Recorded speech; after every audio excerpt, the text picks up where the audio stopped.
आज की कहानी है सच्ची घटना पर आधारित उन स्त्रियों के लिए जिनकी पुकार पत्थर नहीं खुद परमात्मा सुनते हैं। जब एक स्त्री ने शिवलिंग पर अपने आंसुओं से अभिषेक किया, एक ऐसी सच्ची कथा जो आपको भीतर से तोड़ देगी और जोड़ भी देगी। क्या शिव सच में सुनते हैं? इस सच्ची घटना को पढ़कर आपकी आत्मा कांप उठेगी। आइए शुरू करते हैं इस कहानी को। कहानी शुरू होती है दक्षिण भारत के एक छोटे से गांव में। यह कहानी है मीनाक्षी की, एक साधारण स्त्री जिसने अपनी टूटी आत्मा के टुकड़ों से भगवान शिव को छू लिया था। मीनाक्षी जो अपनी शादी के बाद लगातार 7 साल तक माँ शब्द सुनने के लिए तरसती रही। हर महीने हर बार जब उम्मीदें टूटती, वो चुपचाप गांव के पुराने शिव मंदिर में चली जाती। वो मंदिर जहाँ एक टूटा हुआ शिवलिंग था जिसे गांव वालों ने अशुभ मानकर छोड़ चुके थे। वहीं शिव ने उसे बुलाया। वो शिवलिंग जो वर्षों से उपेक्षित था, आज भी उसके आंसुओं से अभिषेकित होता था। कोई फूल नहीं, कोई दीपक नहीं, सिर्फ आंसू, सिर्फ टूटा हुआ हृदय और सिर्फ एक प्रश्न, क्या आपने भी मुझे छोड़ दिया भोलेनाथ? एक रात बदल गई सब कुछ।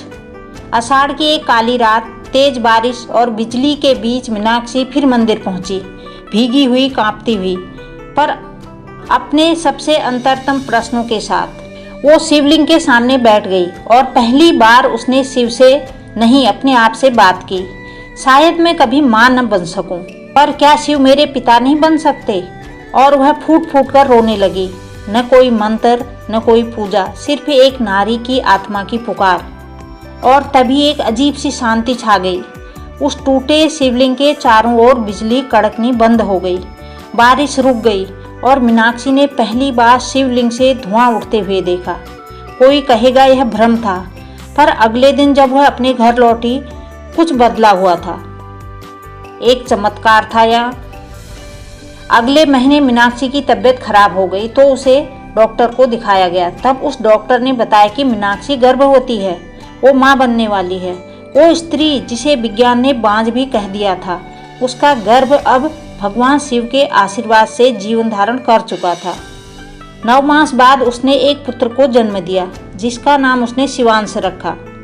और हाँ, आज भी उस गांव के उसी मंदिर में लोग उस टूटी मूर्ति के आगे श्रद्धा से शीश झुकाते हैं।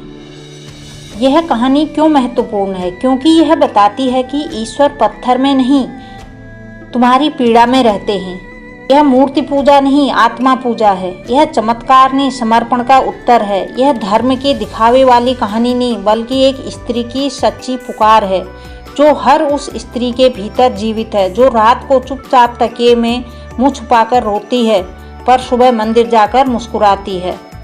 तो क्या आपने कभी शिव से ऐसे बातें की हैं? क्या आपने कभी आंसुओं से अभिषेक किया है? क्या आपकी पुकार भी अब तक अनसुनी रही है?